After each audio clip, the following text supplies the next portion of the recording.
దేవుని యొక్క మహాప్రేమ కృపను బట్టి, దేవుని వాత్సల్యాన్ని బట్టి ఎంతోమంది ఈరోజు తమ దేహాలు విడిచి వెళ్ళిపోయారు. మనమైతే సజీవులుగా ఉండి దేవుని సన్నిధిలో చేరి మరొకసారి దేవుణ్ణి స్తుతించి ఆరాధించడానికి దేవుడు మనకిచ్చిన ఈ శ్రేష్టమైన సమయాన్ని బట్టి తండ్రి అయిన దేవునికి మనందరి తరపున క్రీస్తు నామములో కృతజ్ఞతాస్తుతులు చెల్లిస్తూ ప్రార్థన చేసుకొని వాక్యంలోకి ప్రవేశిద్దాం. తలలో ఉంచి ప్రార్థన చేసుకుందాం. సకల ఆశీర్వచన స్తోత్రములకు మించిన మీ ఘనమైన నామమునకు స్తోత్రములు తండ్రి. సర్వశక్తిమంతుడా, సర్వోన్నతుడా, ప్రకృతిలో ఏదీ లేనప్పుడు ఉన్నవాడిగా మీరే మాకు పరిచయం చేసుకున్న మీ ఉనికిని బట్టి మీకు స్తోత్రాలు. మీ తర్వాతే మీరు అనుకుంటేనే భూమి మీద ఆకాశంలోనూ ఈ ముల్లోకాల్లో సమస్తం కలిగినవి తండ్రి. మీ సంకల్పం లేకపోతే ఈరోజు భూమి మీద మాకు బ్రతుకు లేదు. ఈరోజు నాయనా తండ్రి అని మొరపెట్టే అవకాశం మాకు లేదు. మీ అనాది సంకల్పాన్ని బట్టి మీకు స్తోత్రాలు చెల్లిస్తూ మరొక మీ కుమారుని పునరుద్ధానాన్ని జ్ఞాపకం చేసుకోవటానికి మీరు ఇచ్చిన అవకాశాన్ని బట్టి కూడా స్తోత్రాలు కృతజ్ఞతలు చెల్లిస్తూ ఇప్పటి వరకు జరిగించిన ప్రతి కార్యక్రమాన్ని బట్టి కూడా స్తోత్రాలు నాయనా. ఇంకా కొన్ని మాటలు మేము నేర్చుకోవటకు సిద్ధపడుతూ ఉండగా మీ ఆత్మ సహాయంతో వ్రాయించిన మాటల్లోని శ్రేష్టమైన సంగతులు గ్రహించగలిగే మనస్సును మీ ఆత్మ సహాయంతో మాకు అనుగ్రహించండి. మా అందరి ద్వారా మీరే మహిమ ఘనత ప్రభావాలు పొందుకొనమని మా రక్షకుడు నీ ప్రియ కుమారుడైన క్రీస్తు యేసు పరిశుద్ధ నామములో ప్రార్థించి అడిగి వేడుకొనుచున్నాను పరలోకపు తండ్రి, ఆమేన్. చేరు వచ్చిన మీ అందరికీ ప్రభు అయిన క్రీస్తు నామములో నా శుభాలు వందనాలు. ఈరోజు ప్రపంచవ్యాప్తంగా యేసుక్రీస్తు వారు యెరూషలేములో ప్రవేశించిన సందర్భాన్ని పురస్కరించుకొని మట్టల ఆదివారం అనే పేరుతో మరి చేస్తూ ఉన్నారు. పామ్ సండే అంటారు ఇంగ్లీష్లో. మట్టల ఆదివారం, బట్టల ఆదివారం కూడా అనొచ్చు. ఎందుకంటే గాడిద వస్తుంటే దారి పొడుగుతున్న బట్టలు పరిచారు కాబట్టి బట్టల ఆదివారం కూడా అనొచ్చు. మట్టల ఆదివారం, బట్టల ఆదివారం. కానీ అసలైన ఆయన వచ్చిన ఉద్దేశాన్ని పక్కన పెట్టారు. ఒకనాటి ఇశ్రాయేలీల పరిస్థితి కూడా అంతే. యేసుక్రీస్తు వారు భూమి మీద సంచరించి వచ్చి వెళ్ళిపోయిన తర్వాత కూడా ఇశ్రాయేలీల్లో చాలామంది మారలేదు. ఈరోజు కూడా క్రైస్తవుల్లో చాలామంది యేసుక్రీస్తు వారు ఎందుకు వచ్చారో అన్న విషయాన్ని గ్రహించకుండా సంఘంలో చేరి సంఘంలో ఆరాధనలు జరుపుతూ దేవుణ్ణి వ్యర్థంగా ఆరాధించే సంఘాలు చాలా ఉన్నాయి సమాజంలో. ఒక మాట చూసి ముందుకు వెళదాం. రోమీలకు రాసిన పత్రిక 10వ అధ్యాయము. పౌలు గారు ఇశ్రాయేలీయుల గురించి బాధపడుతూ పలికిన మాట ఈరోజు క్రైస్తవ సంఘాలను అనేకుల సంఘాలను చూసి మనం బాధపడి పలకవలసిన మాట. రోమపత్రిక 10వ అధ్యాయము 1, 2, 3 వచనాలు చదువుదాం ప్రియులారా. సహోదరులారా, ఇశ్రాయేలీయులు రక్షణ పొందవలనని నా హృదయాభిలాషయు వారి విషయమై నేను దేవునికి చేయు ప్రార్థనయే ఉన్నది. ఇశ్రాయేలీయులు అంటే దేవుని జనాంగం ఒకప్పుడు. కానీ ఎప్పుడైతే యేసుక్రీస్తు వారు శిలువలో మరణించి తిరిగి లేచారో ఇప్పుడు ఇశ్రాయేలీయులు లేడు, అన్ని జనులు లేరు. ఖచ్చితంగా ప్రతి ఒక్కరూ ధర్మశాస్త్రం క్రింద ఉన్నవాళ్ళు కూడా ఖచ్చితంగా యేసుక్రీస్తు వారిని అంగీకరించి బాప్తీసం పొందితేనే వాళ్ళకి నిత్య రాజ్యం. ఈ విషయం అపోస్తలుడైన సౌలుగా ఉన్నప్పుడు ఆయనకు అర్థం కాలేదు. కానీ పౌలుగా మారిన తర్వాత అర్థమయ్యి ఇప్పుడు నా వాళ్ళందరూ మారిపోవాలని బాధపడుతూ పలుకుతున్నమాట. నా హృదయాభిలాష అంటున్నాడు. ఇదే మాట మనం ఆలోచించామనుకోండి, నా బంధువులందరూ రక్షణ పొందాలని నా హృదయాభిలాష అని ఎవరికన్నా ఉందా? అనిపిస్తుందా? హృదయంలో అభిలాష ఉంటే ఆటోమేటిక్గా బంధువులందరికీ రక్షణ సువార్త ప్రకటిస్తాం. పౌలు గారికి నిజంగా ఉంది కాబట్టి ముందుగా యూదుల కోసం ప్రయాసపడ్డాడు. నీ సొంత వారి కోసం నువ్వు హృదయాభిలాష ఉంటే ప్రయాసపడతావు. వాళ్ళు రక్షణ పొందాలి, లేకపోతే ఎక్కడ నరకానికి వెళ్ళిపోతారనే బాధ ప్రతి ఒక్కరిలో కనపడాలి. ఆనాటి ఇశ్రాయేలీల్లో అది కనపడలేదు, ఈనాటి క్రైస్తవుల్లో కనపడలేదు. ఎందుకంటే వాళ్ళకి యేసుక్రీస్తు ద్వారా ఉన్న రక్షణ విలువ అర్థం కాలేదు. మేము యూదులము, దేవుని జనాంగం, అబ్రహాము సంతానం అనే భ్రమలో ఉండిపోయి ఖచ్చితంగా చస్తే పరలోకం వెళ్తామనే భ్రమలో ఉండిపోయారు.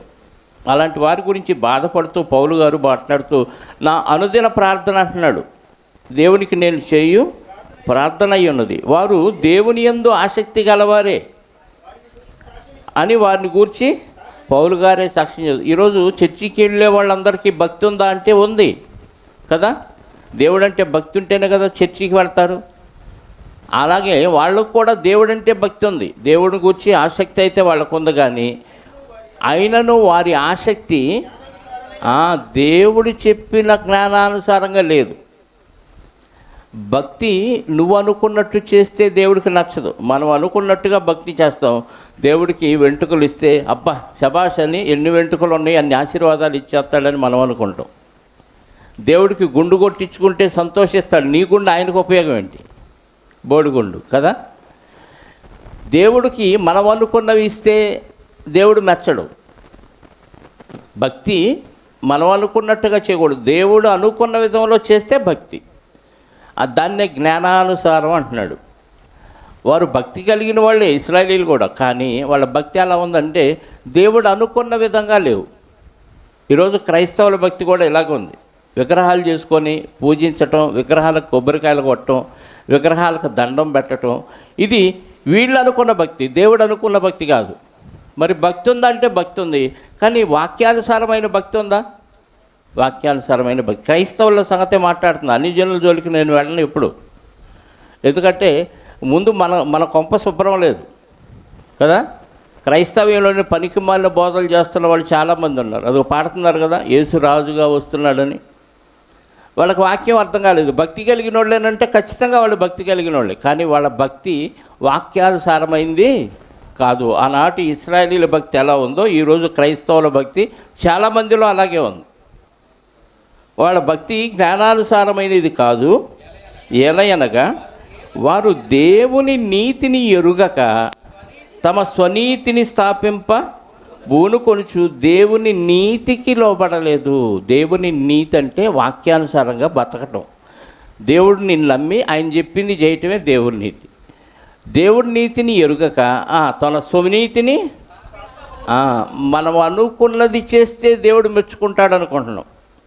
మోకాళ్ళు వేసుకొని కొండ మెట్లు ఎక్కితే దేవుడికి నచ్చిద్దా? చాలా కొండలు ఉన్నాయి కదా మనకు చుట్టూ. ఏ కొండ? గుణదల కొండ, పిరంగపురం కొండ, ఇంకా సాగరమాత కొండ. మా ఫ్రెండ్ ఒకడు వచ్చాడు ఈ మధ్య నా దగ్గరికి, చాలా పాత ఫ్రెండ్. బలాదూర్ తిరిగాడు.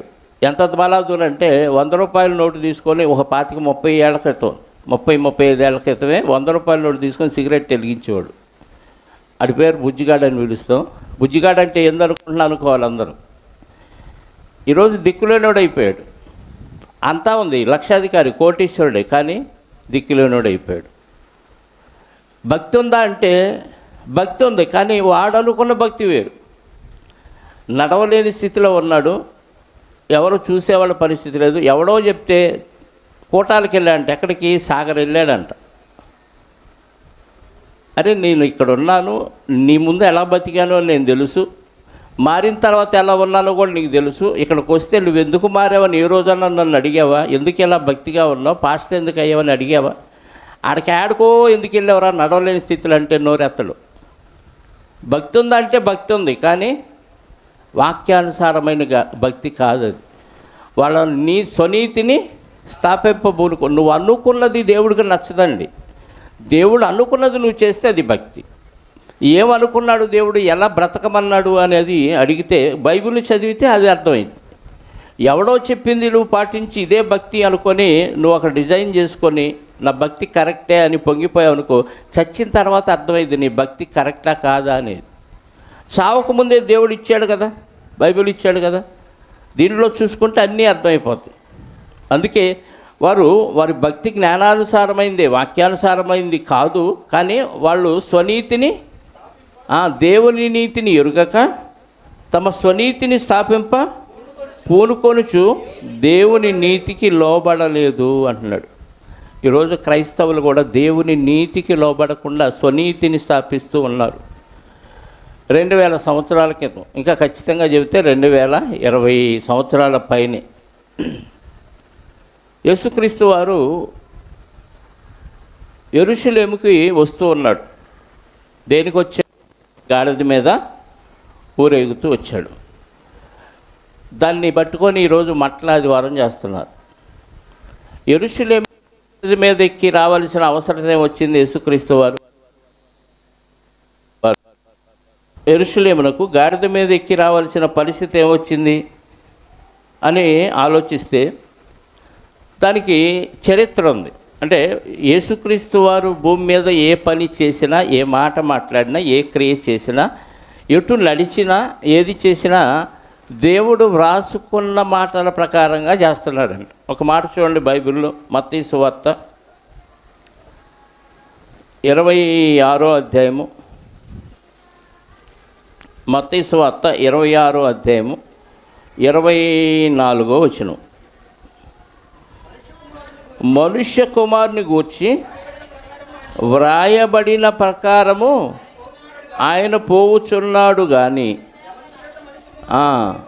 ఎవని చేత మనుష్య కుమారుడు అప్పగింపబడుచున్నాడో ఆ మనుష్యునికి శ్రమ. మనుష్య కుమారుడు ఎలా పోతున్నాడంట అంటే దేవుడు వ్రాసుకున్న దాని ప్రకారంగా ఆయన జీవితం వెళ్ళిపోతుంది. ఏ మనిషి దేవుడు వ్రాసుకున్న ప్రకారంగా వాళ్ళ జీవితం లేదు. మనం రాసుకుంటాం, మన స్టోరీ మనమే రాసుకుంటాం.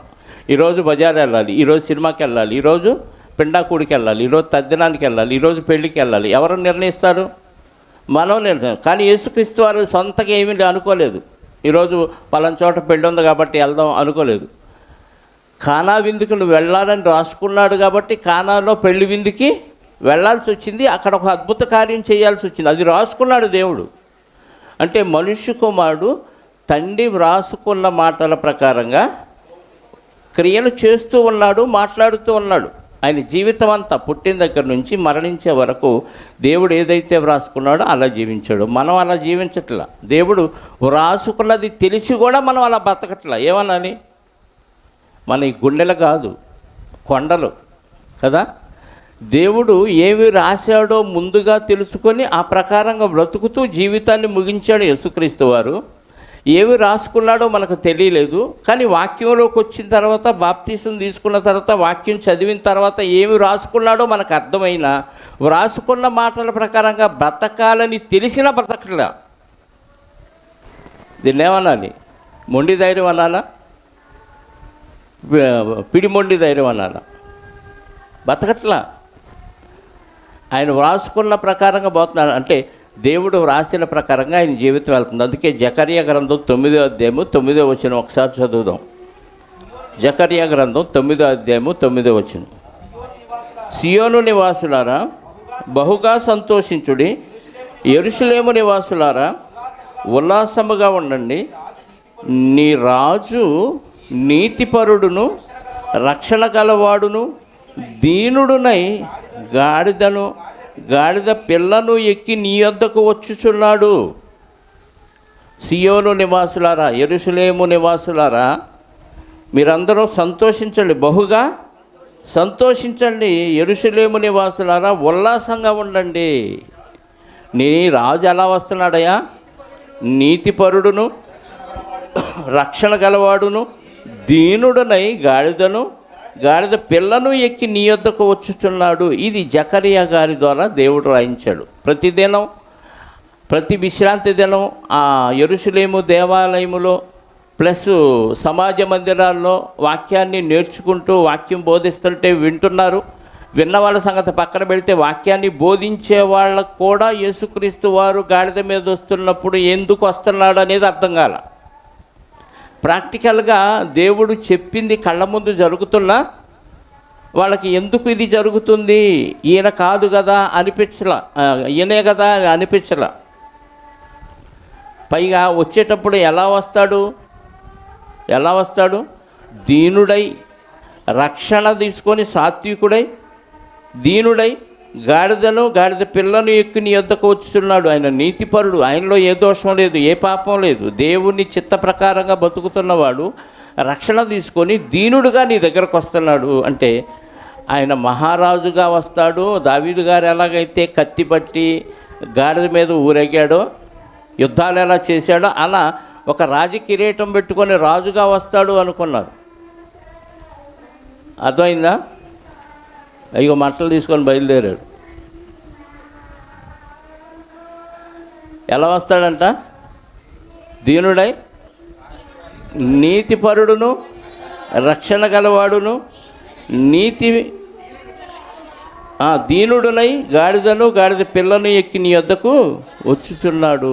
ఇది ఒక ప్రవచనం, యేసుక్రీస్తు వారు రావటానికి ముందు ప్రవచనం. అలాగే కీర్తన గ్రంథం 89వ అధ్యాయము, కీర్తన గ్రంథం 89వ అధ్యాయము 19వ వచనం నుండి.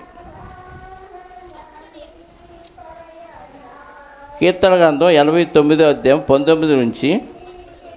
అప్పుడు నీవు దర్శనమున నీ భక్తులతో ఇట్లు సెలవిచ్చి ఉంటివి, నేను ఒక శూరునికి సహాయము చేసి ఉన్నాను, ప్రజల్లో నుండి ఏర్పరచబడిన ఒకని నేను హెచ్చించి ఉన్నాను. దేవుడు చెప్తున్నాడు, ప్రజల్లో నుండి ఏర్పరచబడిన ఒకరిని నేను హెచ్చించాను, నా సేవకుడైన దావీదును నేను కనుగొని ఉన్నాను, నా పరిశుద్ధ తైలముతో అతన్ని అభిషేకించి ఉన్నాను, నా చెయ్యి ఎడతెగక అతనికి తోడయ్యుండును, నా బాహుబలము అతన్ని బలపరుచును. దావీదు గారి గురించి మాట్లాడినట్టుగా ఉంది, కానీ దావీదు గారి తర్వాత రాబోయే ప్రభు గురించి ప్రవచనాలు ఇవి కూడా. ఏ శత్రువు అతని మీద జయమునందడు, దోషకారులు అతని బాధపరచరు, అతని ఎదుట నిలవకుండా నేను అతని విరోధులను నేను పడగొట్టెదను, అతని మీద పగబట్టు వారిని మొత్తెదను, నా విశ్వాస్యతను నా కృపయు అతనికి తోడయ్యుండును, నా నామమును బట్టి అతని కొమ్ము హెచ్చింపబడును, నేను సముద్రము మీద అతని చేతిని, నదుల మీద అతని కుడి చేతిని ఉంచెదను.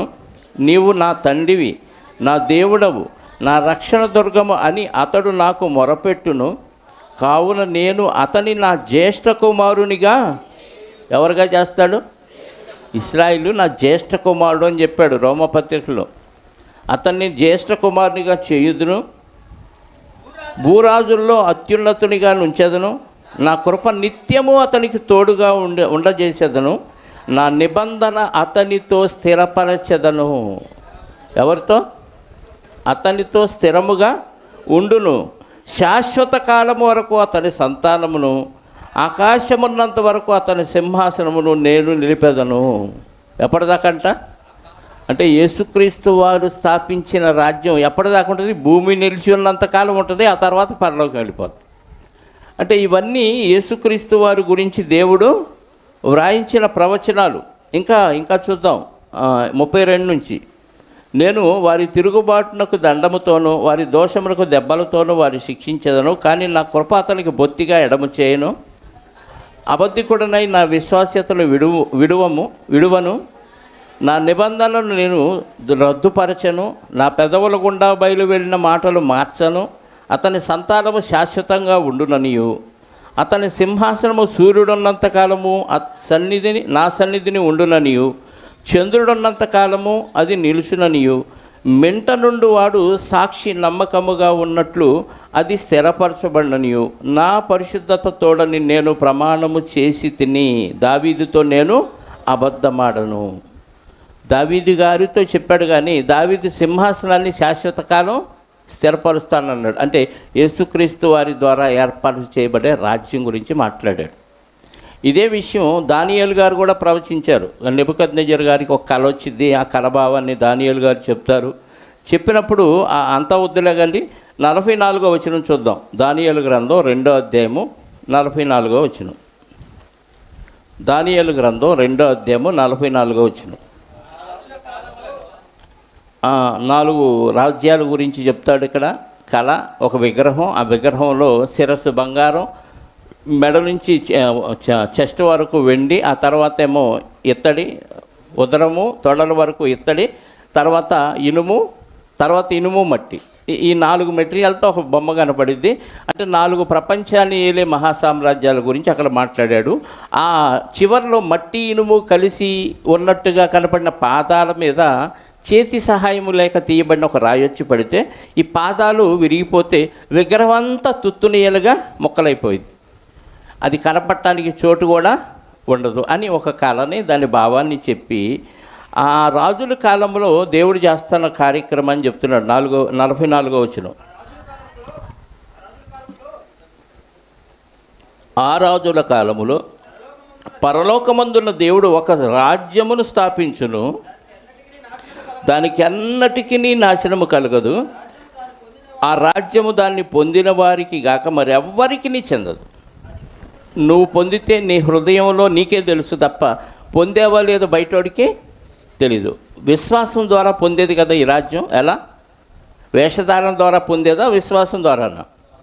నువ్వు ప్రభువుని నమ్మావా లేదనేది నీకు దేవుడికే తెలుసు తప్ప మరొక ఎదుటోడికి తర్వాత నీ క్రియల ద్వారా తెలిసిద్ది, అది వేరే విషయం. కానీ ముందు విశ్వసించామా లేదనేది మనకి దేవుడికే తెలుసు. చర్చికి వెళ్ళిన వాళ్ళందరూ భక్తులు కాదు, వాక్యానుసారంగా విశ్వాసం ఉంచిన వాళ్ళే భక్తులు. కాబట్టి అది పొందిన వారికే తప్ప మరెవరికి చెందదు. అది ముందు చెప్పిన రాజ్యములన్నిటినీ పగులగొట్టి నిర్మూలనము చేయును కానీ అది యుగ యుగముల వరకు నిలుచును. చేతి సహాయము లేక పర్వతము నుండి తీయబడిన ఆ రాయి ఇనుమును, మట్టిని, ఇత్తడిని, వెండిని, బంగారమును పగులగొట్టగా తమరు చూచితిరే. ఇందువల్ల మహాదేవుడు ముందు జరగబోవు సంగతి రాజులకు తెలియజేసి ఉన్నాడు. కల నిశ్చయము, దాని భావము నమ్మదగినది అంటున్నాడు. కల నిశ్చయము, దాని భావం కూడా నమ్మదగింది. అంటే ఖచ్చితంగా ఈ కళ నెరవేరింది. ఎప్పుడు?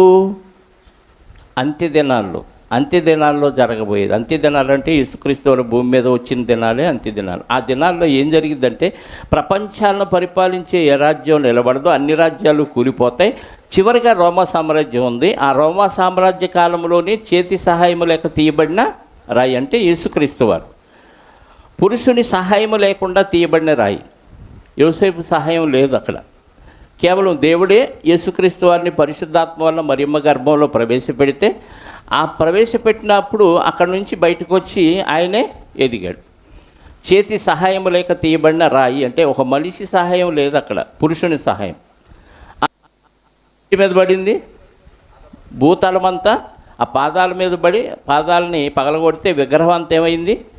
తుత్తునీయాలైపోయింది. అంటే బూడిదైపోయి చల్లా చెదురైపోయింది. ఇప్పుడు కనపడితే ఈ రాయి మెల్లిమెల్లిగా విస్తరించి భూలోక రాజ్యం అంతా విస్తరించింది. అంటే యెరూషలేములో బెత్లెహేములో పుట్టిన యేసుక్రీస్తు వారు చిన్నగా ప్రారంభమైన ఆయన పరిచర్య మెల్లిగా ప్రపంచం అంతా ఈరోజు విస్తరించింది. అంటే చేతి సహాయం లేక తీయబడిన రాయి యేసుక్రీస్తు వారు అయితే చిన్న రాయిగా వచ్చి విగ్రహాన్ని పగలగొడితే ఈ ప్రపంచాన్ని పరిపాలించిన రాజ్యాలన్నీ కూలిపోతే ఇప్పుడు ఈ చిన్న రాయి ఏమైంది?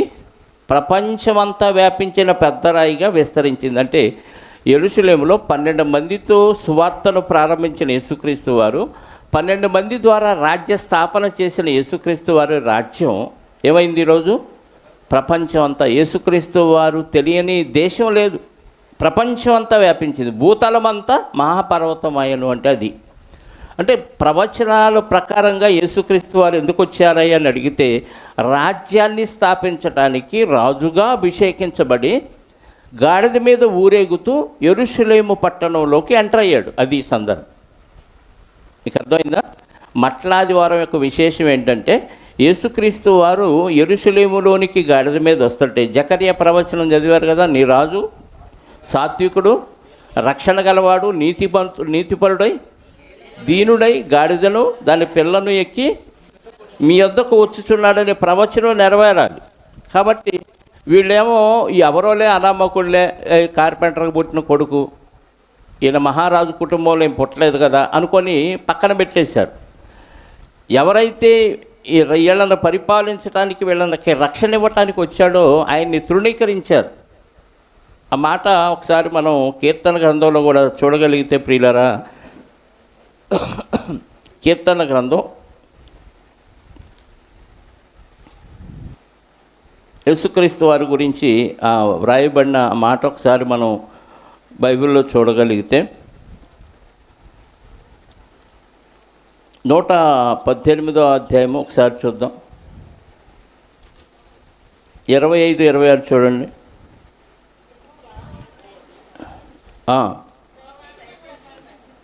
యెహోవా దయచేసి నన్ను రక్షించుము.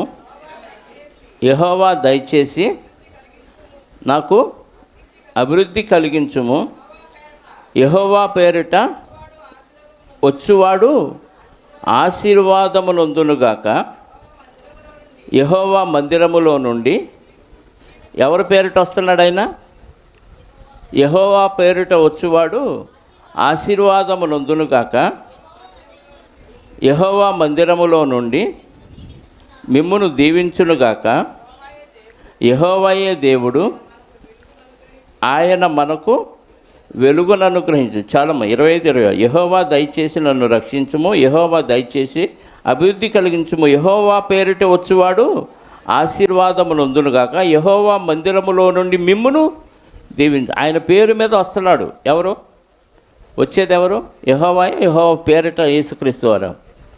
యెహోవా పేరిట యేసుక్రీస్తు వారు వస్తున్నాడు. ఎందుకు? మిమ్మల్ని దీవించటానికి, అంటే ఆశీర్వదించటానికి.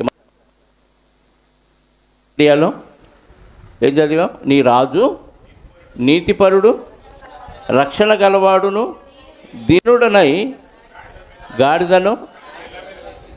గాడిద పిల్లను ఎక్కి నీ వద్దకు వచ్చుచున్నాడు. ఎందుకు వస్తున్నాడు? మనల్ని ఆశీర్వదించడానికి వస్తున్నాడు. కానీ వాళ్ళు గమనించలేరు. వాళ్ళు గమనించలేదు. ఎవరోలే అనుకున్నాడు. కానీ కొంతమంది గమనించి వాళ్ళు జయధ్వానాలు చేశారు. ఒకసారి ఆ మాట మనకి 4 సువార్తల్లో రాయబడింది. ఒక్కొక్క సువార్తలో మనం గమనిద్దాం ప్రియులారా. ముందుగా మత్తయి సువార్త 21వ అధ్యాయము 1 నుంచి 11 వచనాల్లో ఉంటుంది. మత్తయి సువార్త 21వ అధ్యాయము 1 నుంచి. తరువాత యెరూషలేమునకు సమీపించి ఒలీవ చెట్ల కొండ దగ్గర ఉన్న బేత్పగేకు వచ్చినప్పుడు, బేతనియా బేత్పగే అనే పేరుంది ఆ ప్రాంతానికి, యేసు తన శిష్యుల్లో 2 చూచి, మీ ఎదుటనున్న గ్రామమునకు వెళ్ళుడి. వెళ్ళగానే కట్టబడి ఉన్న ఒక గాడిదయు దానితోనున్న ఒక చిన్న గాడిద పిల్లయు మీకు కనబడు. వాటిని విప్పి నా యొద్దకు తోలుకొని రండి. ఎవడైనా మీతో ఏమైనా నేను ఎట్లా అవి ప్రభువునకు కావలసి ఉన్నవని చెప్పవలను. వెంటనే అతడు వాటిని తోలిపెట్టునని చెప్పి వారిని పంపివేశను. ప్రవక్తల వలన చెప్పబడినది నెరవేరునట్టు ఇది ఒక ప్రవక్త చెప్పాల, 2-3 ప్రవక్తలు చెప్పింది ఇక్కడ జరిగింది. ఓకే. అదేమనగా, ఇదిగో నీ రాజు సాత్వికుడై గాడిదను, భారవాహక పశువు పిల్ల అయిన చిన్న గాడిదను ఎక్కి నీ యొద్దకు వచ్చుచున్నాడని సీయోను కుమార్తెతో చెప్పుడి అనున్నది. శిష్యులు వెళ్ళి యేసు తనకు ఆజ్ఞాపించిన ప్రకారము చేసిరి.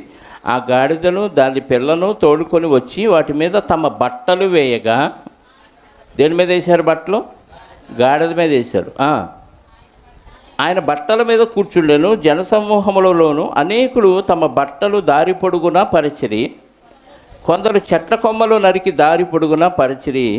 జనసమూహములో ఆయనకు ముందు వెళ్ళుచుండిన వారు, వెనక వచ్చి చుండిన వారును, దావీదు కుమారునికి జయము, దావీదు కుమారునికి జయము, ప్రభువు పేరిట వచ్చువాడు, యెహోవా పేరు మీద వస్తున్నాడు. ఇందాక చదివాం కదా కీర్తన గ్రంథంలో. యెహోవా పేరు మీద వచ్చువాడు స్తుతింపబడుగాక. సర్వోన్నతమైన స్థలములలో జయమని కేకలు వేయుచుండిరి. ఆయన యెరూషలేములోనికి వచ్చినప్పుడు పట్టణమంతా ఈయన ఎవరో అని కలవరపడెను. అంటే యేసుక్రీస్తు వారు గురించి చాలామంది ఏమన్నారు? దావీదు కుమారునికి జయము, ప్రభు పేరిట వచ్చేవాడు స్తుతింపబడుగాక, సర్వోన్నతమైన స్థలంలో జయము. మార్క్సు వార్త 11వ అధ్యాయము, ఇక్కడ కూడా 1 నుంచి మనం చదివితే 7వ వచనం చదువుదాం. వారు ఆ గాడిద పిల్లను యేసునొద్దకు తోలుకొని వచ్చి తమ బట్టలు దానిపైన వేయగా ఆయన దాని మీద కూర్చుండెను. అనేకులు తమ బట్టలు దారి పొడుగున పరిచిరి. కొందరు తన పొలములో నరికిన కొమ్మలను పరిచిరి. మరియు ముందు వెళ్ళుచుండిన వారు, వెనక వచ్చి చుండిన వారును జయము, ప్రభు పేరిట వచ్చువాడు స్తుతింపబడుగాక, వచ్చుచున్న మన తండ్రి అయిన దావీదు రాజ్యము స్తుతింపబడుగాక. ఇక్కడ ఇంకో మాట ఎక్స్ట్రా తెలిసింది మనకి కదా. మన తండ్రి అయిన, కీర్తన గ్రంథంలో చదివాం కదా, దావీదు రాజ్యం చిరస్థాయిగా ఉంటుంది, సూర్యుడు ఉన్నంతకాలం, చంద్రుడు ఉన్నంతకాలం అని. ఆ రాజ్యం స్థిరపరచబడుగాకని, స్తుతింపబడుగాక, సర్వోన్నతమైన స్థలంలో జయమని కేకలు స్థలములో లూకాసు వార్త 19వ అధ్యాయం, లూకాసు వార్త 19వ అధ్యాయము 29వ వచనం నుండి చూద్దాం. 19వ అధ్యాయము 29 నుంచి. ఆయన ఒలీవల కొండ దగ్గరనున్న బేత్వనియా అనే గ్రామములకు సమీపించినప్పుడు, ఇదంతా మామూలు అని చదివాం. ఇక్కడ 35 నుంచి చదువుదాం. తర్వాత వారు యేసునొద్దకు దాన్ని తోలుకొని వచ్చి ఆ గాడిద పిల్ల మీద తమ బట్టలు వేసి యేసును దాని మీద ఎక్కించి ఆయన వెళ్ళుచుండగా తమ బట్టలు దారి పొడుగున పరిచిరి. ఒలీవల కొండ నుండి దిగువ చోటికి ఆయన సమీపించుచున్నప్పుడు మనుష్యుల సమూహం అంతయు సంతోషించుచు ప్రభువు పేరిట వచ్చు రాజు స్తుతింపబడునుగాక, పరలోకమందు సమాధానము, సర్వోన్నతమైన స్థలములలో మహిమయు ఉండునుగాక అని తాము చూచిన అద్భుతములన్నిటినీ గూర్చి మహాశబ్దముతో దేవునికి స్తోత్రము చేయచగలి. ఇక్కడ ఇంకొక మాట ఎక్స్ట్రా దొరికింది. వాళ్ళు చూసిన అద్భుతాలు, యేసుక్రీస్తు వారు గతంలో ఏమైతే చేశాడో అద్భుతాలు, అవన్నీ ఇక్కడ ప్రకటించబడుతున్నాయి. ఇన్ని మాటలు ఇంతమంది ప్రకటిస్తున్నా, దావీదు కుమారునికి జయమని ప్రకటిస్తున్నా, దేవుని పేరిట వచ్చేవాడు స్తుతింపబడునుగాక అని ప్రకటిస్తున్నా, దేవుని రాజ్యము అని ప్రకటిస్తున్నా, ఆయన చేసిన అద్భుతాలు మహత్కార్యాలన్నీ ప్రకటిస్తున్నా, శాస్త్రులు పరిచయులు ప్రధాన యాజకులకి బల్బెలగల. జకర్యా గ్రంథంలో కానీ కీర్తనల గ్రంథంలో కానీ యేసుక్రీస్తు వారి గురించిన ప్రవచనాలు వాళ్ళకి అర్థం కాల. ఎందుకు వస్తున్నాడంటే రాజ్యస్థాపన కోసం వస్తున్నాడు. రాజు అని పలికారా? రాజు అని పలికాడు. పిలాతు కూడా అడిగాడు. 18వ అధ్యాయం యోహాను సువార్తలో పిలాతు అడిగాడు, ఏంటి వీళ్ళందరూ నిన్నేదో యూదుల రాజు అంటున్నాడు, నిజమేనా, నువ్వు రాజువా అని అడిగాడు. 18వ అధ్యాయం 35. అందుకు పిలాతు, నేను యూదుడనా ఏమి? 33 చదువుదాం. పిలాతు తిరిగి అధికార మందిరములో ప్రవేశించి యేసును పిలిపించి, యూదుల రాజు నీవేనా అని ఆయనను అడుగుగా, యేసు, నీ అంతట నీవే ఈ మాట అనుచున్నావా, లేక ఇతరులు నీతో నన్ను గూర్చి ఇలా చెప్పిరా అని అడిగాను. అందుకు పిలాతు, నేను యూదుడనా ఏమి? నీ స్వజనమును ప్రధాన యాజకులు నిన్ను నాకు అప్పగించరు కదా, నీవేమి చేసివని అడగగా, యేసు, నా రాజ్యము ఈ లోక సంబంధమైనది కాదు. నా రాజ్యము ఈ లోక సంబంధమైనది అయితే నేను యూదులకు అప్పగింపబడకుండునట్లు నా సేవకులు పోరాడుదురు కానీ నా రాజ్యము ఇహ సంబంధమైనది కాదనెను. అందుకు పిలాతు, నీవు రాజువా అని ఆయనను అడుగగా, యేసు, నీవన్నట్టు నేను రాజునే. సత్యాన్ని గురించి సాక్ష్యం ఇవ్వటానికి నేను రాజునే అన్నాడు. చనిపోయిన ప్రవీణ్ గారు ఈ రాజు గురించి బాగా పరిచయం చేశాడు జనాలకి. యేసు రాజ్యం గురించి, యేసు యొక్క రాజరిక వ్యవస్థ గురించి ఆయన రాజు అని పరిచయం చేశాడు బాగా. అంటే యేసుక్రీస్తు వారు ఎందుకు వచ్చారు అని అంటే రాజ్యస్థాపనకు వచ్చారు. రాజ్యస్థాపనకు వచ్చిన ప్రభువారు గాడిద మీదే ఊరేగాలి. ఆ రోజుల్లో గుర్రాల మీద వచ్చారనుకోండి యుద్ధాన్ని సూచించేవి. గుర్రాల మీద ఎవరైనా ఎక్కారంటే యుద్ధానికి వెళుతున్నారు అని అర్థం. గాడిద మీద వచ్చారంటే భారం మోయటానికి, భారాన్ని వహించడానికి వచ్చారు. రాజు ప్రజల భారాన్ని మోసేవాడు. రాజు అంటే ఎవరు? ప్రజల్ని పరిపాలించేవాడు. ప్రజల్ని పరిపాలించేవాడు అంటే ప్రజల మీద భారంగా ఉండేవాడు కాదు, ప్రజల భారాన్ని మోసేవాడు రాజు. అందుకే గాడిద మీద ఊరేగేవాళ్ళు. సొలొమోను గారికి అభిషేకం అప్పుడు కానీ, యెహూ అనే ఒక వ్యక్తిని అభిషేకించినప్పుడు కానీ గాడిద మీద ఊరేగించారు. నూనెతో తైలంతో అభిషేకించి గాడిద మీద ఊరేగిస్తూ జయధ్వానాలు చేశారు. దావీదు కుమారుడికి జయము, ఇతను చిరంజీవి అగునుగా కానీ సొలొమోను గారి గురించి కూడా ప్రవచించారు. వాళ్ళు అట్లా జయధ్వానాలు చేశారు. ఇక్కడ కూడా యేసుక్రీస్తు వారి గురించి ప్రజలందరూ వెనక వెళ్ళిన వారు, ముందు వచ్చేవాళ్ళు కూడా ఏమని, దావీదు కుమారునికి జయము, ప్రభు పేరిట వచ్చేవాడు స్తుతింపబడుగా. కానీ ఆ రాజ్యం గురించిన ప్రవచనాలు వీళ్ళు ప్రవచిస్తూ ఉన్నప్పుడు చూసిన వారికి అర్థం కాలేదు. ఈనాటి క్రైస్తవులు కూడా అర్థం కాలేదు. దానియేలు గ్రంథంలో ప్రవచనం అర్థం కాలేదు, జకర్యా గ్రంథంలో ప్రవచనం అర్థం కాలేదు. రాజ్య స్థాపన చేశాడు. ఆ రాజ్యములో మనమంతా ఉన్నాం. ఎప్పుడైతే ఆయన చనిపోయి తిరిగి లేచాడో ఆయన ఒక మాట పలికాడు. ఒక మాట చూద్దాం. మత్తయి సువార్త అనుకుంటా చూడండి, 28వ అధ్యాయంలో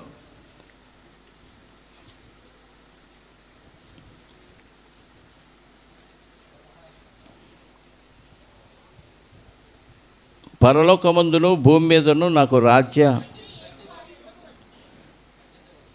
18 చనిపోయి తిరిగి లేచిన తర్వాత మాట్లాడుతున్న మాట అండి. అయితే యేసు వారి యొద్దకు వచ్చి, పరలోకమందును భూమి మీదను నాకు సర్వాధికారము ఇయ్యబడి ఉన్నది, కాబట్టి మీరు వెళ్ళి సమస్త జనులను శిష్యులనుగా చేయుడి, తండ్రి యొక్కయు కుమారుని యొక్కయు పరిశుద్ధాత్మ యొక్కయు నామములోనికి వారికి బాప్తిస్మం ఇచ్చుచు, నేను మీకు ఏ ఏ సంగతులు ఆజ్ఞాపించితునో వాటన్నిటినీ గైకొనవలనని వారికి బోధించుడి.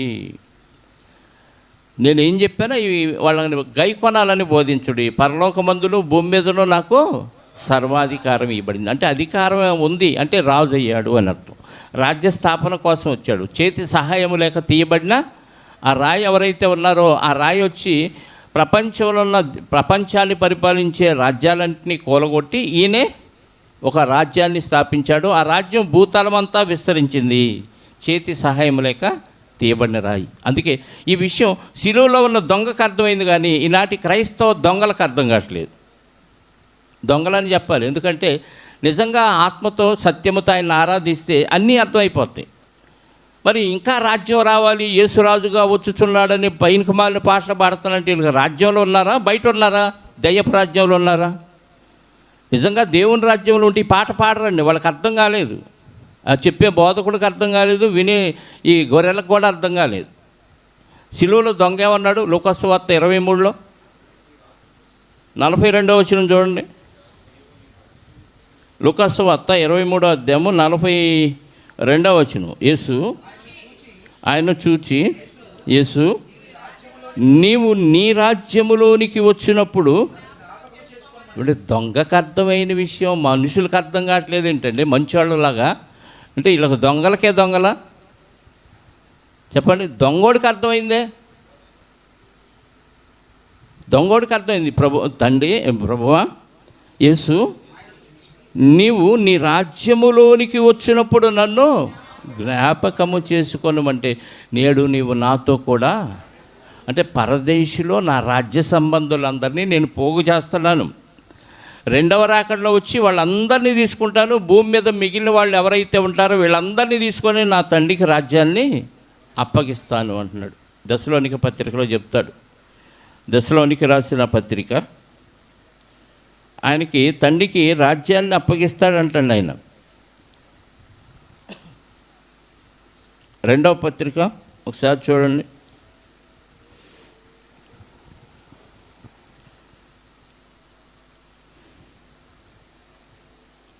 దశలోనికలకు రాసిన పత్రిక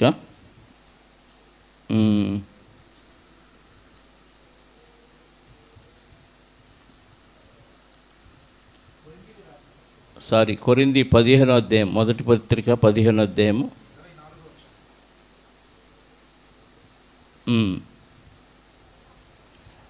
20 నుంచి చదువుదాం. రెండవ రాకడలో ఏం జరిగిందో చెప్తున్నాడు. ఇప్పుడైతే నిద్రించిన వారిలో ప్రథమ ఫలంగా క్రీస్తు మృతుల్లోంచి లేపబడి ఉన్నాడు. మనుషుని ద్వారా మరణం వచ్చాను గనుక మనుషుని ద్వారా మృతుల పునరుద్ధానము కలిగను. కొరింథీ మొదటి పత్రిక 15వ అధ్యాయం 20 నుంచి చదువుతున్నాను. ఆదామునందు అందరూ ఎలాగో మృతి పొందుచున్నారో అలాగే అందరూ క్రీస్తునందు అందరూ బ్రతికించబడుదురు. ప్రతివాడు తన వరుసలని బ్రతికించబడును. ప్రథమ ఫలము క్రీస్తు, తరువాత క్రీస్తు వచ్చినప్పుడు అన్న చోట ఫుట్నోట్ ఉంది చూడండి. ఆగమనమునందు అని ఉందా? తర్వాత క్రీస్తు వచ్చినప్పుడు అంటే రెండవ రాకడలో యేసుక్రీస్తు వారు భూమి మీదకి వచ్చేటప్పుడు ఆయన వారు బ్రతికించబడుదురు. ఆయన వారు ఎక్కడున్నారు? పరదేశంలో ఉన్నారు. ఆయనను ఎరుగని వారు ఎక్కడున్నారు? వేదన పొందే స్థలంలో ఉన్నారు, ధనవంతుడు ఉన్న దగ్గర. ఆయన వారు బ్రతికించబడుదురు అంటే యేసును అంగీకరించి మరణించిన వారందరూ ఆయన వారు ఎక్కడున్నారు? ఈ దొంగను తీసుకెళ్ళాడు కదా, నేడు నీవు నాతో కూడా పరదేశంలో అంటే పరదేశంలో ఆయన వారు ఉన్నారు. ఆయన వారు బ్రతికించబడుదురు. ఎప్పుడు? ఆగమనమునందు. అంటే క్రీస్తు రెండవ రాకడలో ఆయన వారు మాత్రమే బ్రతికించబడతారు. వారిని మాత్రమే తీసుకొని ఏం చేస్తాడంట? అటు తరువాత ఆయన సమస్తమైన ఆధిపత్యమును, సమస్తమైన అధికారమును, బలమును కొట్టివేసి తన తండ్రి అయిన దేవునికి రాజ్యమును అప్పగించును. అప్పుడు భూమి అంతా సర్వనాశనమగును. రాజ్యం ఇక్కడ ఉంటే కదా తీసుకెళ్ళి అప్పగించేది. రాజ్యం లేకపోతే ఏం అప్పగిస్తాడు? అంటే ఆయన రాజ్యస్థాపన చేయటానికే వచ్చాడు. ఆ రాజ్యం గురించి చాలామందికి తెలియకపోవటం విచారకరం. మధ్యలో వస్తాడంట, మధ్యాకాశంలో తిష్టేస్తాడంట. అప్పుడు 1000 ఏళ్ల పరిపాలన ఉంటుందంట. రాజ్యాన్ని అప్పుడు స్థాపించి అప్పుడు పరిపాలిస్తాడంట. యెరూషలేములో మందిరం కడుతున్నారని బోధలు చాలామంది చేస్తున్నారండి. యేసుక్రీస్తును వెంబడించిన శిష్యుల్లో చివరిగా సహజ మరణాన్ని పొందిన శిష్యుడు యోహాను గారు. పేతురు యోహాను ఎప్పుడు జంటగా ఉండేవాడు. ఆ యోహాను గారు రాసిన ప్రకటన గ్రంథంలో ఆయన ఏమన్నాడు? ఒక మాట చూడండి. 1వ అధ్యాయము ప్రకటన గ్రంథం 1వ అధ్యాయము 6వ వచనం. యోహాను గారు రాసిన ప్రకటన గ్రంథం 1వ అధ్యాయము 6వ వచనం. మనలను ప్రేమించుచు తన రక్తము వలన మన పాపముల నుండి మనలను వినిపించిన వానికి, అంటే ఎవరికి? దేవునికా ప్రభువుకా? చెప్పండి. విడిపించిన వానికి ఏముంది ప్రాచీన పత్రుల్లో? కడిగిన వానికి. ఇద్దరికీ వర్తించింది. కాకపోతే ఇక్కడ తన రక్తము వలన అన్నాడు కాబట్టి యేసుక్రీస్తు వారికే వర్తించింది. విడిపించిన వానికి మహిమయు ప్రభావమును యుగయుగములు కలుగును గాక. ఆమేన్. ఆయన అంటే యేసుక్రీస్తు వారు మనలను, మనుషులమైన మనలను, నమ్మిన వారిని తన తండ్రి అయిన దేవునికి ఒక రాజ్యముగాను ఒక యాజకులుగాను చేస్తాడు. అలా లేదా? చేశాను అని ఉందా? చేస్తాడని ఉందా? మరి చేస్తాడు అని రాజుగా వస్తాడంటారేంటి? ఈ వచనాలు వాళ్ళకి కనపడు. ఇంకా 9వ వచనం. మీ సహోదరుడును యేసును బట్టి కలుగు శ్రమలోను. ఈ గ్రంథాన్ని వ్రాసిన యోహాను గారు అంటున్నాడు, మీతో పాటు నేను కూడా సహోదరుడినే. యేసుక్రీస్తు వారిని బట్టి కలిగే శ్రమల్లో నేను కూడా రాజ్యములోను సహనములోను పాలివాడనైన యోహానను నేను దేవుని వాక్యము నిమిత్తమును యేసును గూర్చిన సాక్ష్యము నిమిత్తమును పద్మాసు దీపమున పరవాసినైతిని. దేనిలో పాలివాడంట మనతో పాటు? రాజ్యములో, సహనములో, రాజ్యములో, శ్రమల్లోనూ, రాజ్యములోను, సహనములోను పాలివాడు. అంటే రాజ్యం ఉంటే కదా రాజ్యంలో పాలిభాగస్తులయ్యేది. రాజ్యం లేకపోతే పాలిభాగస్తులు అయ్యే అవకాశం లేదు. అంటే యోహాను గారు కూడా రాజ్యంలో ఉన్నాడా? ఉన్నాడు కాబట్టి పాలివాడును నేను అంటున్నాడు. ఆయన తన తండ్రి అయిన దేవునికి మనలను ఒక రాజ్యముగాను యాజకులుగాను చేసేసి వెళ్ళిపోయాడు. ఆ రాజ్యంలో ఎవడైతే విశ్వసిస్తాడో వాడు జాయిన్ అయిపోతాడు. అప్పటి నుంచి ఇప్పటి వరకు అనేక మంది మారు మనసు పొంది రాజ్యంలో చేర్చబడుతున్నారు. ఎక్కడుంది రాజ్యం? ప్రపంచవ్యాప్తంగా అంటే సంఘంలో ఉంది. సంఘమే దేవుని రాజ్యం. సంఘంలో మళ్ళీ గురుగులు ఉంటాయి, గోధుమలు ఉంటాయి. సంఘంలో నిజంగా విశ్వసించిన వారు ఉంటారు, నామకార్థ భక్తులుగా ఉండేవాళ్ళు ఉంటారు. సంఘం మొత్తం గురుగులే ఉన్న సంఘాలు కూడా ఉన్నాయి. ఈ పాటలు పాడేవాళ్ళు అందరూ అలాంటి సంఘాల వాళ్ళు. వాళ్ళకి తెలియట్లా మేము గురుగులం అన్న విషయం. అర్థమవుతుందా? రాజ్యముగాను యాజకులుగాను చేశాను అంటే రాజ్య స్థాపన జరిగింది. అందుకే పరలోకమందులు భూమి మీద నాకు సర్వాధిక రాజుగా ఎంటర్ అయిపోయాడు గాడిద మీద. అందుకే జయధ్వానాలు చేశారు. ఎక్కడిది సింహాసనం? దావీదు గారి సింహాసనాన్ని సదాకాలం ఇస్తానన్నాడు. దావీదు గారికి వాగ్దానం చేశాడు. ఆ వాగ్దానం ఇక్కడ నెరవేర్చాడు. మరియమ్మ గారికి దూత కనపడినప్పుడు కూడా ఏం చెప్తాడు? లూకాసు వార్త 1వ అధ్యాయము, లూకాసు వార్త 1వ అధ్యాయం 35, 36 వచనాలను కూడా చూడండి.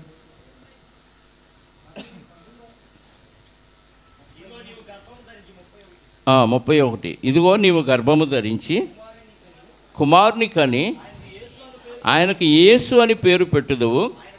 ఆయన గొప్పవాడై దేవుని కుమారుడు అనబడతాడు, సర్వోన్నతుని కుమారుడు అనబడును. ప్రభు అయిన దేవుడు ఆయన తండ్రి అయిన దావీదు సింహాసనమును ఆయనకిచ్చును. ఆయన తండ్రి అయిన దావీదు సింహాసనమును ఆయనకిచ్చును. ఆయన తండ్రి అయిన దావీదు ఆయన సింహాసనాన్ని యేసుక్రీస్తు వారికి ఇస్తాడు. మరియమ్మ గర్భంలో ఉన్న ఆయనకి పెరిగి పెద్దవాడైనప్పుడు ఆయన తండ్రి అయిన దావీదు సింహాసనము దేవుడు ఆయనకిచ్చును. ఆయన యాకోబు వంశస్థులను మళ్ళీ రెండవ రాకడలో వచ్చి ఏలును అని ఉందా? పుట్టి పెరిగిన తర్వాత ఏళ్తాడు, అంతేనా? అంటే మొదటి రాకడలోనే యేసుక్రీస్తు వారు పెరిగి పెద్దవాడై సర్వోన్నతుని కుమారుడు అనబడిన తర్వాత ఏమవుతాడు? దావీదు వంశస్థుల్ని, యాకోబు వంశస్థుల్ని యుగయుగములు ఏలును. అంటే మొదటిసారి భూమి మీద జన్మించి మరణించిన తర్వాతే యేసుక్రీస్తు వారు రాజ్యస్థాపన చేశారు. అప్పటి నుంచి ఏలుతూనే ఉన్నాడు ఇక్కడ. ఆయన రాజ్యము అంతము లేనిదై ఉండునని ఆమెతో చెప్పాను. ఆయన రాజ్యానికి అంతమే లేదు. అప్పటి నుంచి ఇప్పటి వరకు రాజ్యంలో అనేకులు చేర్చబడుతున్నాడు. సార్వత్రికంగా ప్రపంచంలో ఉన్న ప్రతి దేశంలో క్రైస్తవులుగా చేర్చబడుతూనే ఉన్నారు. దీనికి అంతం లేదు. ఎంతమంది ఆపాలనుకున్నా ఇది ఆగేది కాదు. రాజ్య స్థాపన చేశాడు, రాజుగా ఊరేగుతూ వచ్చాడు గాడిద మీద. దాన్నే మట్టలాదివారంగా చేసుకుంటున్నారు. కానీ మట్టలు పట్టుకొని తిరగటం, ఇప్పటికీ దావీదు కుమారునికి జయం అంటున్నారు, మళ్ళీ రాజుగా వస్తారంటున్నాడు. ఎట్లుందండి ఇది? దావీదు కుమారునికి జయము, ప్రభు పేరిట వచ్చువాడా ఇంకా వచ్చినవాడా? అప్పుడు వచ్చినప్పుడు వచ్చువాడు స్తుతింపబడుగాక అన్నాడు. వచ్చి వెళ్ళిన తర్వాత కూడా వచ్చువాడు అంటే ఎట్లుంటుంది? క్రిస్మస్ రోజు పెడతారు కదా, నేడు రక్షకుడు మీ కొరకు 2000 సంవత్సరాలు అయింది పుట్టి. ఇంకా అదే ఫ్లెక్సా? అప్డేట్ అవరా? చెప్పండి. నేను పుట్టానా? పుట్టినరోజా? బర్త్డే రోజు, పుట్టినరోజు అంతే తప్ప ఈరోజే పుట్టామా? అలాగా యేసుక్రీస్తు వారు పుట్టి 2000 సంవత్సరాలు దాటితే నేడు రక్షకుడు మీ కొరకు పుట్టి ఉన్నాడు. దానికి ఇదే మీకు ఆనవాళ్ళు. పోండి తొట్టి దగ్గరికి పోండి, పశువుల తొట్టి దగ్గరికి గడ్డి దిందురుకొని. ఇంకా పశువుల తొట్టి దగ్గరికి వెళ్తారా? అంటే వాక్యంలో వాక్య సారాన్ని అర్థం చేసుకోవట్లే, అక్షరాలను చూస్తున్నారు అంతే. దాన్నే బట్టలాదివారంగా చేసుకున్నారు. ఆచార ప్రకారంగా వస్తుంటే మట్టలు అమ్మేవాళ్ళు ఉన్నారు, ఆడ పూలు అమ్మేవాళ్ళు ఉన్నారు. మార్కెట్లో వినాయక చవితికి చెత్త ఇదంతా అమ్ముతారు కదా, ఆకులు అలములన్నీ.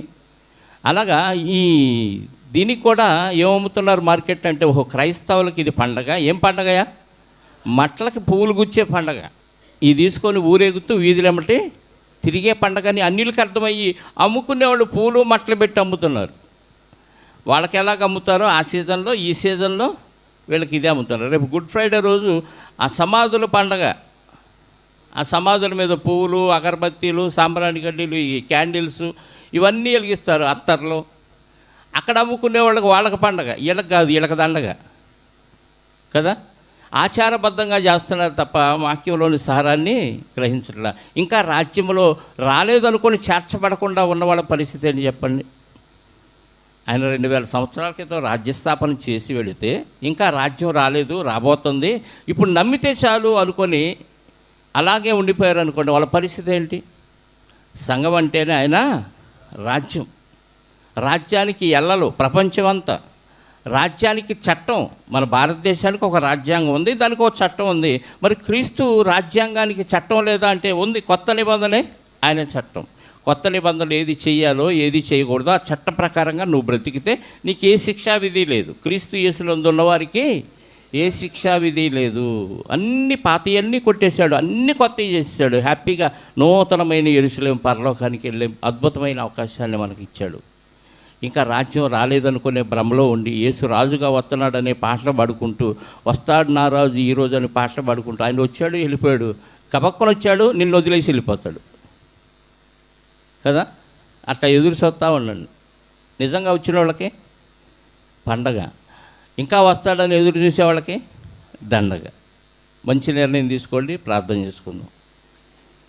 పరిశుద్ధుడా, ప్రేమ నమ్మకం కలిగిన మా కన్న తండ్రి, మీ మాటల్లోని వాక్య సారం ఎంతో గొప్పదయ్యా. వాక్యంలోని సారాన్ని గ్రహించాలని వాక్య సారాంశము సత్యమని మీ వాక్యం మాకు తెలియజేస్తుంది. అచట కొంత ఇచ్చట కొంత వాక్యాన్ని మీరు రాయించారు. సంగతి మరుగు చేయుట మీకు ఘనత, దాన్ని పరిశోధించి తెలుసుకోవటం రాజులకు ఘనత అని మీ వాక్యం ద్వారా మాకు తెలియచేశారు. ఇదిగోనైనా ప్రపంచం అంతా ఒక ఆచారబద్ధంగా మట్లాదివారం అనే కార్యక్రమాన్ని జరిగిస్తూ ఉండగా ఆ కార్యక్రమం ఎందుకు జరిగిందో ఆ రోజు ప్రవచనాల్లో నుంచి వాక్య సారాన్ని నేర్చుకోవడానికి మీరు ఇచ్చిన అవకాశాన్ని బట్టి స్తోత్రాలు. మీ పిల్లలు మీ రాజ్యంలోనే ఉన్నారు, ఇంకా రాజ్యము రాలేదు అనే భ్రమలో ఉన్న మీ పిల్లలకు మనోనేత్రాలు వెలిగించండి. రాజ్య సంబంధమైన సువార్తను వారికి వినిపించండి. సత్యాన్ని గ్రహించే మనసును వారికి అనుగ్రహించి రాజ్యంలో చేరి ఇచ్చిన ఈ అవకాశాన్ని దుర్వినియోగం చేసుకోకుండా సద్వినియోగం చేసుకునే మహాభాగ్యాన్ని వారికి అనుగ్రహించండి. చేరువచ్చిన బిడ్డలందరిని బట్టి స్తోత్రాలు. తిరిగి వారి కుటుంబాలకు వారిని చేర్చండి. ఈ చిత్తమైతే మధ్యాహ్న కాల సమయంలోనూ సాయంత్రం సమయంలో జరగబోయే ఆరాధనలో మీ సహాయాన్ని కోరుకుంటూ, వచ్చిన వారిలో ఎవరెవరికి ఎలాంటి అవసరాలు ఉన్నాయో మీకు తెలుసునైనా మీ చిత్తమైతే మీ కుమారుని రాకడ ఆలస్యమైతే ప్రతి ఒక్కరి అవసరత తీర్చి మరింతగా మిమ్మల్ని హత్తుకోవటానికి కృప చూపి సహాయాన్ని దయచేయండి. అనారోగ్యంతో ఉన్నవారికి ఆరోగ్యాన్ని, మానసిక బలహీనత రుగ్మతలతో ఉన్నవారికి నిబ్బరాన్ని, మనశ్శాంతిని, అలాగే తండ్రి అప్పుల బాధలో ఉన్నవారికి విడుదలను కలిగించండి. సంతానాలేమితో బాధపడుతున్న వారికి సంతానాన్ని, వివాహం కావలసిన వారికి వివాహాన్ని మీ చిత్తమైతే అనుగ్రహించండి. ప్రతిదీ మీ చిత్తానుసారంగా జరిగించి నిత్య రాజ్యములో నిత్యము ఆనందించే మహాభాగ్యాన్ని మా అందరికీ ప్రసాదించమని కోరుకుంటూ, మా రక్షకుడు నీ ప్రియకుమారుడైన క్రీస్తు యేసు యొక్క అతి పరిశుద్ధమైన నామములో ప్రార్థించి అడిగి వేడుకొనిచున్నాను పరలోకపు తండ్రి, ఆమేన్. మనందరి కన్న తండ్రి అయిన దేవుని ప్రేమ, ఆయన ప్రియకుమారుడైన యేసుక్రీస్తు వారి కృప, పరిశుద్ధాత్మ యొక్క అన్యోన్య సహవాసము ఇప్పుడు ఎల్లప్పుడూ సకల పరిశుద్ధులకు సదాకాలము తోడయ్యుండి నడిపించునుగాక. ఆమేన్. అందరికీ వందనాలు. Thank you very much.